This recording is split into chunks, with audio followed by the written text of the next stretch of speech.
नमस्कार। आइए हम इस कड़ी को आगे बढ़ाते हैं। फंडामेंटल राइट के सेशन को हम लोगों ने लास्ट में पार्ट 1, पार्ट 2 और पार्ट 3 में जब फंडामेंटल राइट को देखा था तो सबसे पहले हमने डिस्कस कर दिया था, आपको एक बार रिव्यू करा दे रहा हूँ, 12 और 13 आर्टिकल एक साथ जो फंडामेंटल राइट का बिगिनिंग है, और 14 से लेकर के 18 तक हमने ये फंडामेंटल राइट संख्या 1 की बात की थी, और 19 से लेकर के 22 तक ये फंडामेंटल राइट संख्या 2 की बात की थी। ये फंडामेंटल राइट टू इक्वलिटी था, तो ये इक्वलिटी की बात की थी, और ये जो था वो राइट टू फ्रीडम था, तो हमने इसकी बात की थी। आइए हम लोग अब अगले फंडामेंटल राइट में चलते हैं, जहां पर हम बात करेंगे फंडामेंटल राइट संख्या 3 की। यानी कि 1 आपने देख लिया है, 2 आपने देख लिया है, 3rd पे हम लोग बात करते हैं। 3rd आर्टिकल में 3rd पार्ट में आर्टिकल है 23 और 24, 2 आर्टिकल है, और ये फंडामेंटल राइट संख्या क्या है? 3 है। इसका नाम है शोषण के विरुद्ध अधिकार। शोषण के विरुद्ध अधिकार का मतलब हुआ राइट अगेंस्ट एक्सप्लॉइटेशन। अब राइट अगेंस्ट एक्सप्लॉइटेशन में आपको ध्यान रखना है 23 में और 24 में। 23rd में है कि कोई भी व्यक्ति किसी को बलपूर्वक या पहले जैसे चलता था बंधुआ मजदूर के रूप में काम ना करवाए, यह बैन है। ह्यूमन ट्रैफिकिंग, जिसमें वुमेन ट्रैफिकिंग की स्थिति ज़्यादा रही थी, तो मानव व्यापार या बलात् श्रम जैसे जो एक कुरीति था, कहीं ना कहीं जो गलत हमारे अवधारणाएं थी चलती थी, उसको बैन किया गया संविधान में। तो 23 में है बलात् श्रम, यानी बलपूर्वक किसी को बंधुआ मजदूर बना करके रखना गलत है, और ह्यूमन ट्रैफिकिंग है, मानव व्यापार, तस्करी, ये सब मना किया गया। ये फंडामेंटल राइट का उल्लंघन माना जाता है। 24 में देखो, च से 24, च से बच्चों, च इसमें भी है।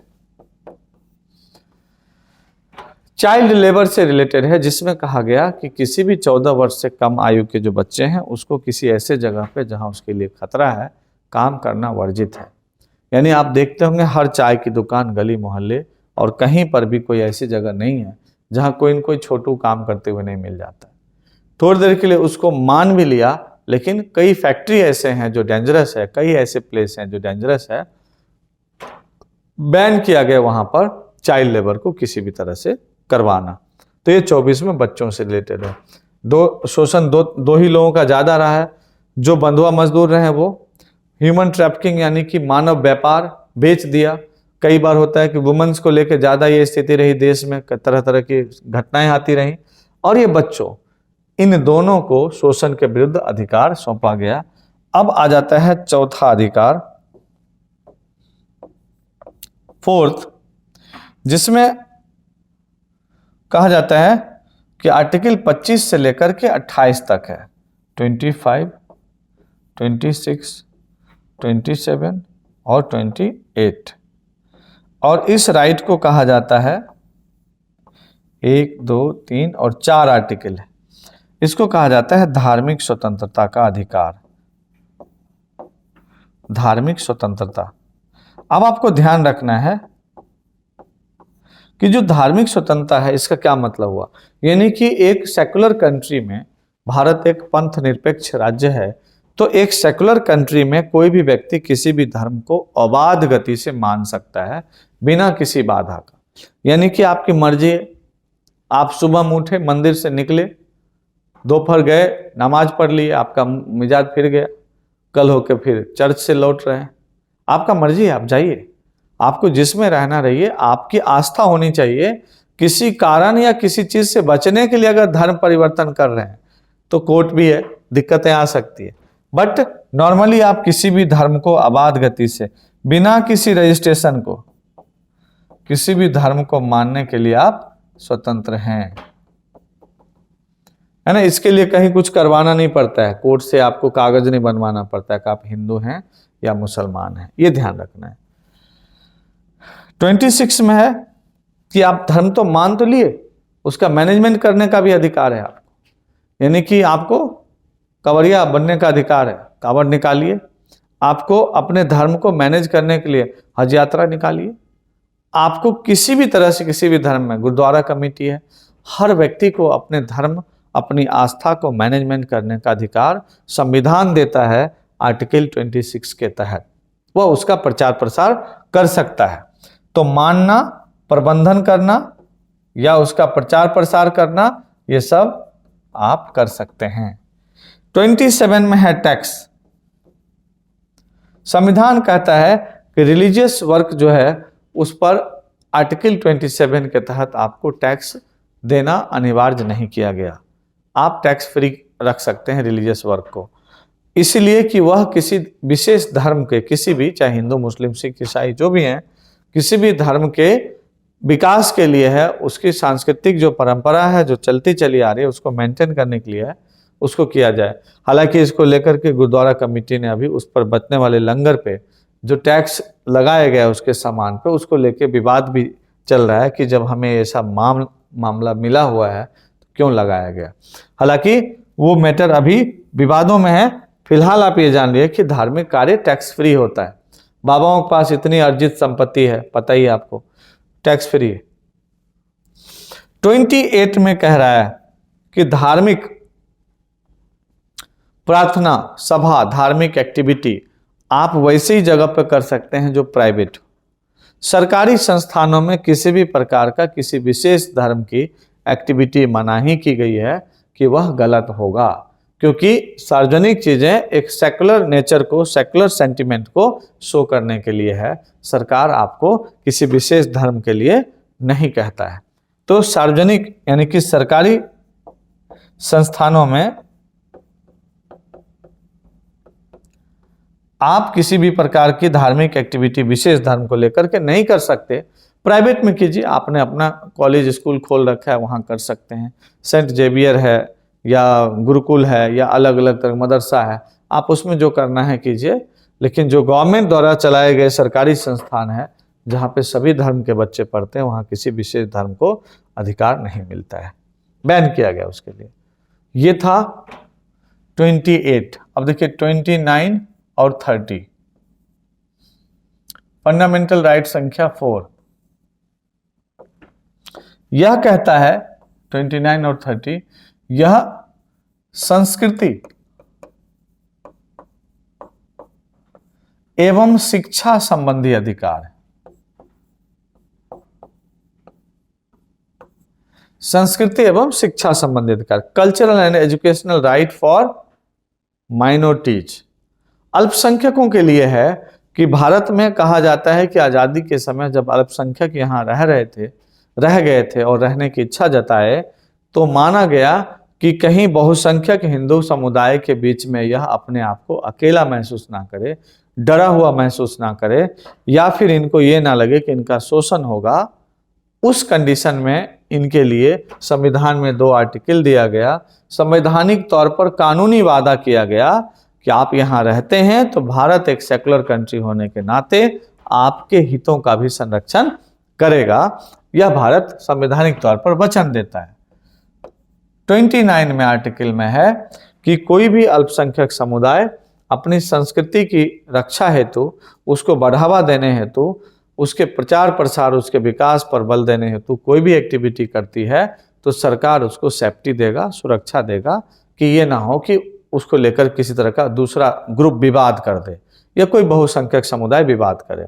यानी कि इसमें संस्कृति संवर्धन का उसको क्या है, अधिकार है। संस्कृति के विकास हेतु, उसके प्रचार प्रसार हेतु, उसके संरक्षण हेतु कोई भी कार्य अगर अल्पसंख्यक समुदाय कर रहा है तो उसको प्रोटेक्शन दिया जाएगा, उसको सुरक्षा दी जाएगी, उसको बढ़ावा देने के लिए सरकार व्यवस्था करेगी। 30 में है शिक्षा। अगर अल्पसंख्यक समुदाय अपनी स्थिति मजबूत बनाए रखने के लिए कुछ शिक्षण संस्थान को स्थापित करते हैं या उसको बढ़ावा देने की कोशिश करते हैं तो सरकार उसको प्रायोरिटी देगी, सरकार उसको प्रमोट करने में मदद करेगी ताकि उसकी स्थिति मजबूत बनी रहे। कहीं से भी वो डरा हुआ महसूस ना करे। शिक्षा संबंधी अधिकार में माइनॉरिटीज के लिए कहा गया आप विश्वविद्यालय बना सकते हैं। आप देखेंगे AMU, JMI, जामिया मिलिया इस्लामिया, ये सब ऐसे शिक्षण संस्थान हैं कुछ भारत में, कई हैं जिसमें कि माइनॉरिटीज के लिए स्पेशल उनका प्रोविजंस है, उसमें अपने हिसाब से वो रूल रेगुलेशन करते हैं। तो माइनॉरिटीज शिक्षण संस्थानों का जो एडमिनिस्ट्रेशन है या उसका रूल रिजर्वेशन जो भी प्रोसेस है उनका खुद का होता है, और जरूरी नहीं है कि वो खुद के लिए किए हैं तो खुद माइनॉरिटी सोसाइटी के बच्चे ही रहेंगे, कोई भी आके पढ़ सकता है, लेकिन उनके अनुसार, ये ध्यान रखना है, नियम उनका होगा, कायदे उनके होंगे। तो ये आर्टिकल 30 हो गया। आपको पता है कि आर्टिकल 31 संपत्ति का अधिकार था, यह 300A में चला गया, अब ये लीगल राइट है, फंडामेंटल राइट नहीं रह गया। फंडामेंटल राइट संख्या 5, इसमें बच्चों आप ध्यान देंगे, फंडामेंटल राइट संख्या 5 है संवैधानिक उपचारों का अधिकार। संवैधानिक उपचारों का अधिकार। संवैधानिक उपचार का मतलब है कि संविधान जो फंडामेंटल राइट आपको दिया है, अगर उस राइट का उल्लंघन होता है, किसी भी प्रकार का उस राइट के अगेंस्ट कोई आपके साथ एक्टिविटी करता है, तो आप आर्टिकल 32 में यह दिया गया है कि डायरेक्ट सुप्रीम कोर्ट में अर्जी दाखिल कर सकते हैं, सुप्रीम कोर्ट रिट जारी कर सकता है, या फिर आर्टिकल 226 के तहत हाई कोर्ट में जाकर के रिट जारी डाल सकते हैं, आप याचिका डाल सकते हैं और वहां से वो एक रिट जारी करता है। रिट एक स्पेशल राइट होता है, स्पेशल आदेश होता है, वो मैं आपको पढ़ाऊंगा आगे कि रिट कितने तरह के जारी होते हैं। ये सुप्रीम कोर्ट और हाई कोर्ट इन्हीं दोनों को जारी करने का अधिकार है। तो संविधान को कुल मिलाकर के संरक्षण दिया है, जो भी फंडामेंटल राइट आपका है पहले से, उसको ये कंजर्व किया है, संरक्षित किया है। डॉक्टर बाबा साहब भीमराव अंबेडकर ने इसको संविधान की आत्मा भी कहा, इस फंडामेंटल राइट के आर्टिकल्स को, क्योंकि ये उसको सुरक्षा देता है कि फंडामेंटल राइट तो आपको दे दिया गया, लेकिन उल्लंघन हो तब आप क्या करेंगे, ये उपचार करेगा ना। तो ये रेमेडीज है, कॉन्स्टिट्यूशनल रेमेडीज है, जो कि आपके फंडामेंटल राइट को सेव करता है। इस प्रकार से आप देखेंगे तो पूरे आर्टिकल को याद कर सकते हैं, जितने भी जो क्या बोलते हैं उसको, ट्रेडिशनली जो कहा जाता है सैद्धांतिक तौर पर है कि पार्ट 1, पार्ट 2, पार्ट 3 और पार्ट 4 और 4A, हमने ये बता रखा है कि ये वो फंडामेंटल्स हैं, वो बेसिक पार्ट है, जिस पार्ट को फुलफिल करने के लिए ही पार्ट 5 के आगे सारी एक्टिविटी की जाती है। तो आज हम अब तक का जो किए उसका कंक्लूजन देखते हैं। तो हमने पार्ट 1, पार्ट 2, पार्ट 3 जो देखा है पिछले लेक्चर में, जिसमें पार्ट 1, पार्ट 2, पार्ट 3, आपको बारी बारी से सब लेक्चर आपको देखेंगे तो प्रीवियस मिल जाएगा।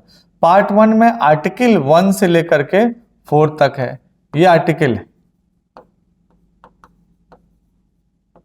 1 से लेकर के 4 तक है। पार्ट 2 में 5th से लेकर के 11 तक है, और पार्ट 3 में 12 से लेकर के 35 तक है। ये आप अब तक के लेक्चर में आपने देखा।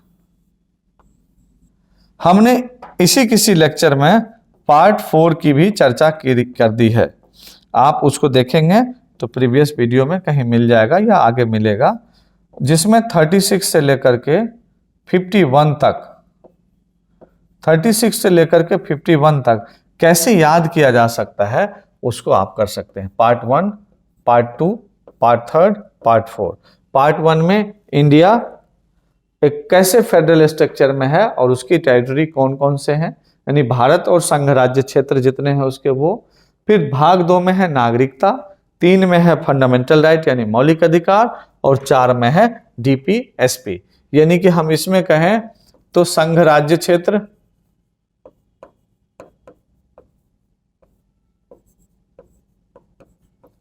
सेकंड में आ गया नागरिकता,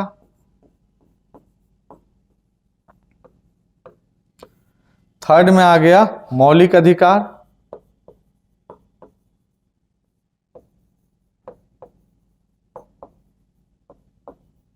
और फोर्थ में आ गया डीपीएसपी, राज्य के नीति निदेशक सिद्धांत। और ये सब मिला करके देखेंगे तो भारतीय संविधान का वो बेसिक स्ट्रक्चर तैयार करता है जिसको फुलफिल करने के लिए ही पार्ट 5 से लेकर के आगे की एक्टिविटी होती है, जिस पे हम लोग आगे चर्चा चलाएंगे। आज के वीडियो में इतना ही। अगले वीडियो के साथ हम लोग जल्द मिलते हैं, तब तक के लिए नमस्कार।